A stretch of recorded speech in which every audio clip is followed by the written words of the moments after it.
Kaixo lagunok, ekimen berri baten aurkezpena egin nahi dizuegu. Buktegi plataforma digitala eta Nafar Ateneoa elkarrekin ari dira lanean, Heptamerona izeneko lana formatu digitaleko 7 liburukitan argitara emateko. Eta noski, lana aurrera ateratzeko dirua behar da. Horregatik ari dira antolatzen crowdfunding bat eta zure laguntza behar dugu. Albreteko Joana Erregina ezaguna egiten zaigu, besteak beste 16. mendean Joanes Leizarragari itunberria euskaratzeko enkargua egin ziolako. Bere ama Margarita ordez ez dugu horren ezaguna, eta oso emakume interesgarria izan zen, oso jantzia eta abanguardista. Idazlea zen eta idatzitako liburuen artean Heptamerona dugu. Liburu hori sortu zen konfinamendu batean. Izurrite batengatik denboralditxo batez gaztelu batean itxita egon behar izan zuen Margaritak, eta orduan idatzi zituen 72 ipuin, gerora Heptamerona osatuko zutenak. Margaritak frantsesez idazten zuen, noski, eta orain bere lanak euskarara ekartzeko elkarlanean ari dira Buktegi eta Nafar Ateneoa. Baina lanak luze joko du, 7 liburuki izanen dira, urte bakoitzean bat argitaratuko da, eta gero horiek guztiak formatu digitalean geldituko dira Buktegin deskargatzeko doainik Buktegiren liburu guztiak bezala. Eta gainera, liburu hauen aurkezpenak hemen eginen dira Kondestablearen aretoan. Irakurraldiak izanen dira, eginen dira, eta horietara gonbidatuta zaudeten noski. Baina lan hau guztia ordaintzeko xoxa behar da, eta horregatik crowdfunding bat, hau da, auzolan ekonomiko bat ari dira antolatzen. Eta horren inguruko informazio gehiago nahi baldin baduzu, ikus ezazu favorez gero datorren informazioa. Eta orain 5 lagun izanen ditugu hemen gurekin, 5 aditu Heptamerona izeneko lan honen inguruan hitz egiteko. Lehenbizikoa Amaia Alvarez izanen da. Bera irakaslea da Nafarroako Unibertsitate Publikoan, zuzenbidearen historiako irakaslea da, eta berak kokatuko du Angulemako Margarita bere garai historikoan. Angulemako Margaritaren bizitza eta obraren testu inguru historikoa bi ikuspegi ezberdinetatik esanguratsua da. 1482 urtean jaio eta 1549an hil zen. Hau da, bere bizitza 16. mendeko lehen erdian kokatzen du. Epe hori oso interesgarria da. Alde batetik, Nafarroako konkista gertatu zelako, eta Margarita konkista osteko protagonistetako bat izan zelako. Eta beste alde batetik, garai horretan ere bai, 16. mendean, aro modernoaren eta humanismoaren garaia hasi zelako izan zen interesgarria. Nafarroako historiari dagokionez, Angulemako Margarita Frantziako errege Francisco lehenengoaren arreba izan zen. Eta 1527 urtean Nafarroako errege Enrique Bigarrenarekin ezkondu zen. Hau da, ezkontza hau konkista osteko garaian, edo nolabait esateko konkistaren garaian, bete-betean kokatzen dugu. Margaritaren anaia beraz Frantziako erregea zen, eta Espainiako Carlos Bosgarrenaren arerio politikoa zen, bere etsaia. Horregatik Espainiako koroak ez zuen begionez ikusten Margarita. Gainera, intelektuala izateaz aparte, Margarita politikan ere aritzen zen, eta Frantziako eta Nafarroako gorteetan eragin politikoa izan zuen. Bere garaiko abanguardian kokatzen dugu erregin hau. Zentzu askotan gainera. Humanismoaren eta errenazimenduaren korrontean. Garai horretan, erdi aroa atzean utzi eta aldaketa asko eman ziren. Bai politikan, bai artean, bai literaturan, erlijioan eta bar luze batean. Eta Margaritaren bizitzak aldaketa horietako asko erakusten ditu. Adibidez, emakumearen rolaren inguruan eta erlijioaren inguruan egin zituen hausnarketak aurrerakoiak izan ziren bere garairako edo garai horretarako. Guzti honen ondorioz, ikuspegi anitzetatik esan daiteke bere bizitza eta bere obra berreskuratzea oso ariketa interesgarria dela. Itziar Diez de Ulzurrun eizie edo Euskal Itzultzaile, Zuzentzaile eta Interpreteen elkarteko presidentea da. Berak hitz eginen digu Heptameronari buruz eta baita proiektu honen sorrerari buruz ere. Heptamerona dugu Margarita Nafarrokoaren obra gailena. Frantsesez idatzia dago eta ez da sekula euskarara ekarri. 72 kontakizunen bilduma hori amaitu gabe gelditu zen eta erregina hil ondoren argitaratu. Bokatxoren Dekameronen tankerara tasutua dago. Hau da, ekaitz bortitz bat dela eta bidaiari batzuek oteretzen itxian gelditu beharra dute eta denbora pasa ipuina kontatuko dizkiote elkarri. Egunez egun antolaturiko ipuin horiek osatzen dute lana. Ia sortu zen liburua euskaratzeko egitasmoa. COVID-19ak ekarritako itxialdian abiatu baitzen proiektu hau.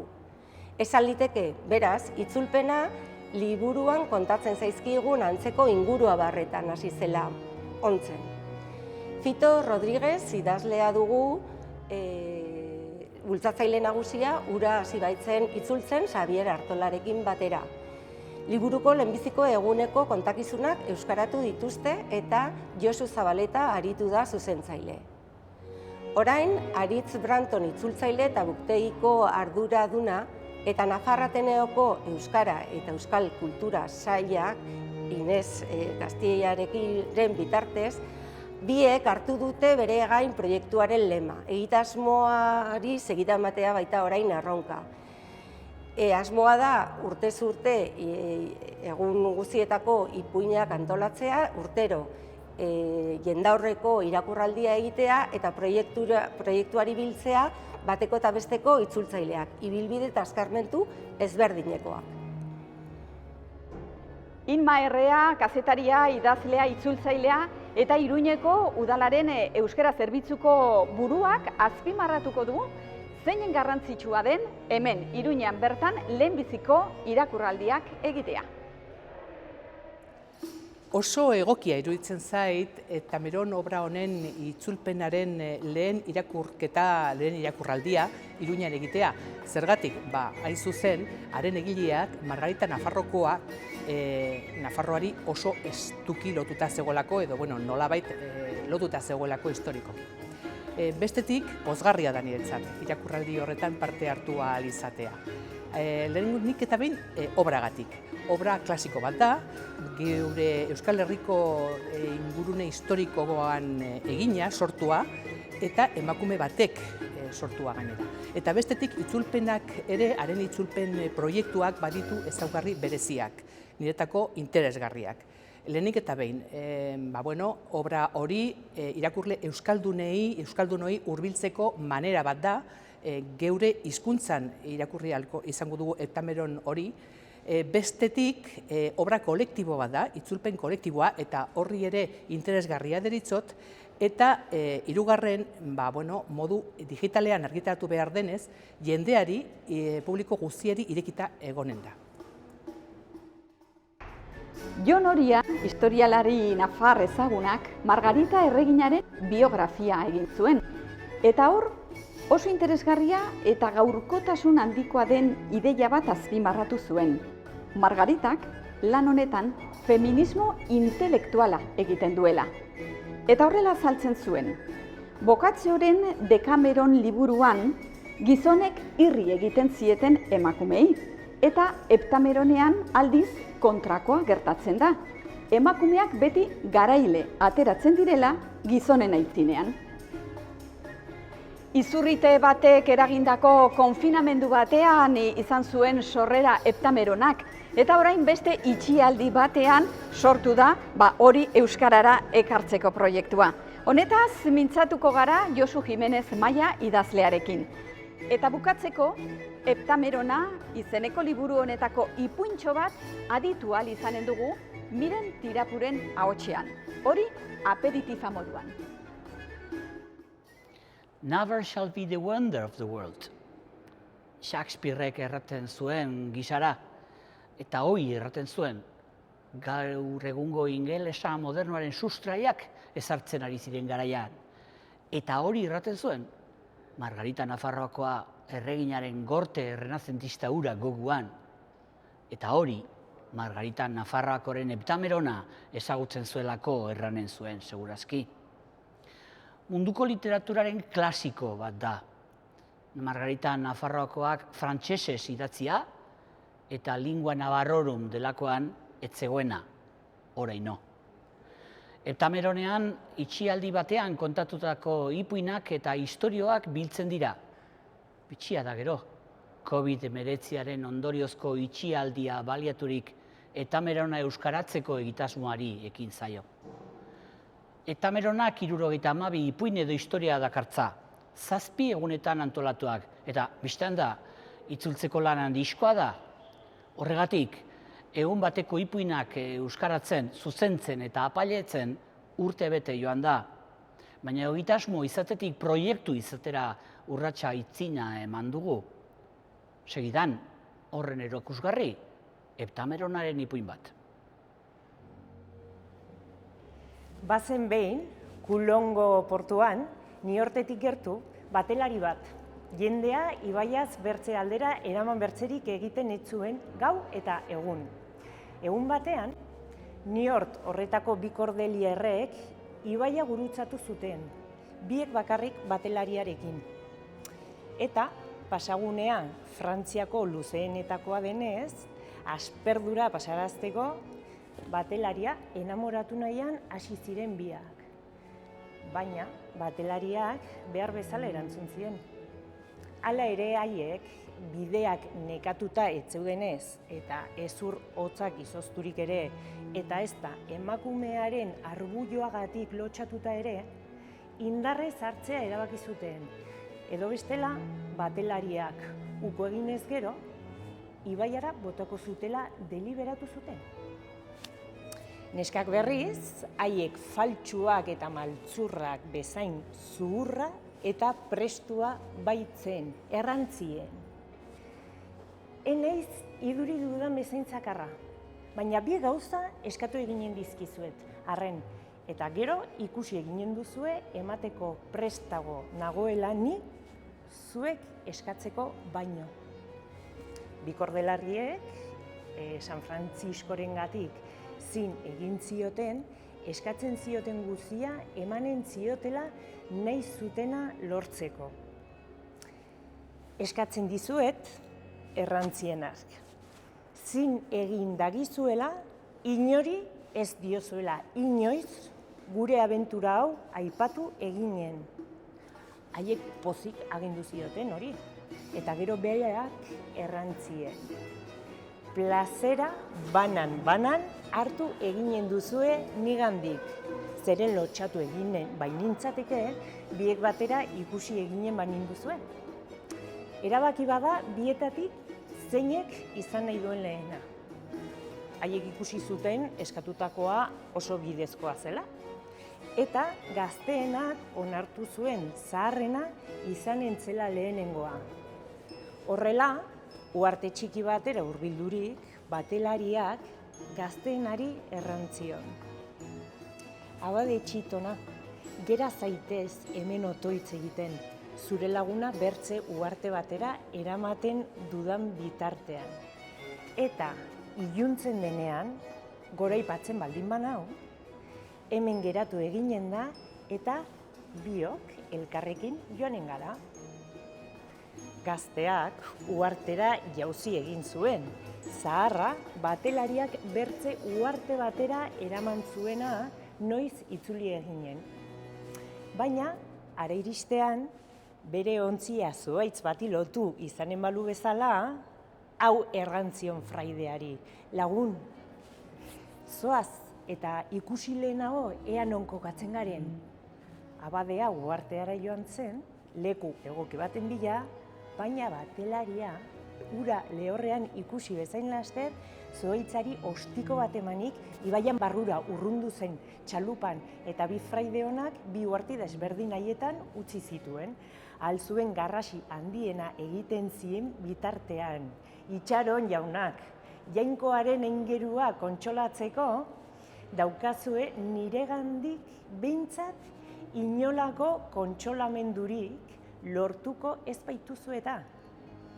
Abadeak belauniko jarri ziren urertzearen ondoan, lotxarik ez emateko erregutuz. Eta batelaria portura eramango zituela esaten bazuen ere, ez zuen halakorik egiten baizik eta gero eta gehiago urruntzen zela bere kolkorako mintzatzen. Zoroa nintzateke zuen eskuetatik ihes egin ondoren berriro, amarru berean eroriko banintz. Eta irira sartu zenean, senarra eta magistratuak ikustera joan zen. Jainkoaren graziagatik, 2 arriskugarri atzaparretatik ihes egin zuela. Eta haiek harrapatzeko esan ziren. Denak joan ziren haien bila. Inor ez txikia ez haundia harrapatu nahi ez zituenik geratu gabe. Fraide gizagaixoak, hain segizio handia iristen ikusita, bakoitza bere uhartean ezkutatu zen. Adanek jainkoaren aurrean biluzik ikusi zuenean bezala. Lotxaz beterik zeuden egindako bekatuagatik eta zigortuak izateko beldurrangatik erdi hilik baleude moduan dardarka zeuden. Hala ere, preso hartu zituzten eta gizonek eta emakumeek haiekin barre egin eta zirikatzen zuten. Batzuk harrituta zeuden. Abade hon hauek kastitatea iragartzen digute eta gero gure emakumei kentzen diete. Beste batzuek zioten. Kanpotik zuritutako ilobak dira, baina barrutik ustelduta daude. Eta beste ahots batek garrasi egin zuen. Fruituengatik jakingo duzue zein zuhaitz mota diren. Fariseoen aurkako idatzitako pasarte guztiak, 2 atxilo gizagaixoen aurka erabiliak izan ziren, baina epaileak bere nagusiaren eskaeraz lagundu eta askatu egin zituen elizakoei sekularrei baino zigor gogorragoak ezarriko zizkietela ziurtatuz. Eta denak asebetetzeko, fraideek esaten zuten mezak eta otoitzak egingo zituztela. Epaileak beraz, nagusiaren eskaera onartu zuen, eta atxilo eman zituen komentuko sotora non preso hartu zituztenak. Gizon zuzena baitzen, ibaia gehiago ez gurutzatzeko, aitarena egin gabe eta jainkoaren izena aipatu gabe agindu zien. Hauxe da beraz ekimen berri hau Buktegi eta Nafar Ateneoa elkarrekin egiten ari direnak, Heptamerona euskarara ekartzeko.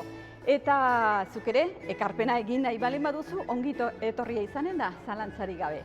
Eskerrik asko eta ikusi arte!